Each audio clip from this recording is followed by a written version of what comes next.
এবার এক সচিবের গৃহকর্মীর বাসায় অভিযান চালিয়ে পাওয়া গেল নগদ টাকার পাহাড়। উদ্ধার করা হয়েছে কোটি কোটি টাকা। চাঞ্চল্যকর সেই অভিযান নিয়ে আরও জানাচ্ছেন সহকর্মী শেখ ফরিদ।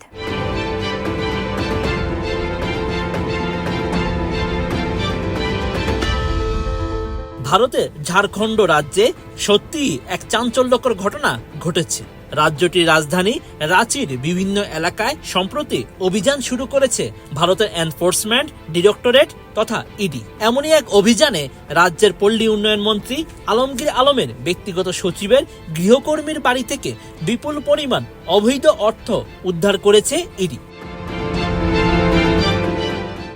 সোমবার মন্ত্রীর ব্যক্তিগত সচিব সঞ্জীব লালের বাড়িতে অভিযান চালান কর্মকর্তারা। সঞ্জীব লাল অত্যন্ত চতুরতার সঙ্গে তার গৃহকর্মীর কাছে টাকা রেখে দেন। ভারতীয় গণমাধ্যমে প্রকাশিত ওই ফুটেজে দেখা গেছে গৃহকর্মীর ঘরের মেঝেতে ছড়িয়ে ছিটিয়ে আছে যেন নোটের পাহাড়। এদিন ঝাড়খণ্ডের রাজধানী রাঁচির বিভিন্ন স্থানে অভিযান চালিয়ে মোট 25 কোটি রুপি উদ্ধার করে ইডি। এর মধ্যে শুধু সঞ্জীব লালের গৃহকর্মীর বাড়ি থেকেই উদ্ধার করা হয় 20 কোটি রুপি। ঝাড়খণ্ডের মন্ত্রী আলমগীর আলম একজন কংগ্রেস নেতা। 70 বছরের এই রাজনীতিবিদ ঝাড়খণ্ডের পাকুড় আসনের বিধায়ক। তারই ব্যক্তিগত সচিব সঞ্জীব লাল। দেশটিতে লোকসভা নির্বাচন চলাকালে কংগ্রেস নেতার সচিবের এমন অর্থ কেলেঙ্কারির ঘটনা রাজ্যের রাজনীতিতে নতুন এক মন নিচ্ছে। ভীষণ নিয়ে এলো ফুলঝুরি মেগা অফার সিজন 6। এই অফারে ফ্রিজ কিনলেই পাচ্ছেন নিশ্চিত 12 সেটের আকর্ষণীয় গিফট বক্স একদম ফ্রি। ইডি জানিয়েছে সুনির্দিষ্ট তথ্যের ভিত্তিতে তারা সচিব সঞ্জীব লালের গৃহকর্মীর বাসায় সোমবার সকালে অভিযান চালিয়ে এই 20 কোটি রুপি জব্দ করেছে।